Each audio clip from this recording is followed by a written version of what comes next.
चमोली में आई, उत्तराखंड में आई त्रासदी के विषय में अपनी बात रखने का मौका दिया। महोदय, सबसे पहले मैं इस त्रासदी में मारे गए उन 34 लोगों के प्रति अपनी श्रद्धांजलि अर्पित करता हूं जो इस प्राकृतिक आपदा के शिकार हुए।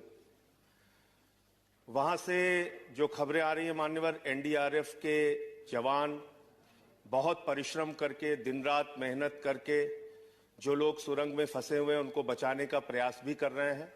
लेकिन मैं आपके माध्यम से सरकार से अनुरोध करना चाहूंगा कि 173 लोग अभी भी लापता हैं, तो उसमें अपनी स्तर पे जो और तेजी लाने की आवश्यकता है उस पर सरकार ध्यान दे मान्यवर। दूसरा मेरा अनुरोध ये भी है आपके माध्यम से सरकार से कि जो मुआवजे की राशि मृतक परिवारों को और घायल परिवारों को दी गई है वो बहुत अपर्याप्त है।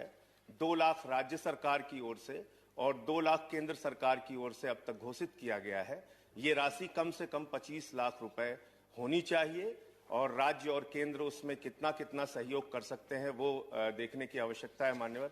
और अंत में एक बात मैं और कहूंगा कि जिनके मकान इसमें टूटे हैं, जिनका नुकसान हुआ है, उसकी भी भरपाई के लिए सरकार योजना बनाए। 13 गांव अब तक भी संपर्क से टूटे हुए हैं, वहां संपर्क स्थापित नहीं हो पा रहा है।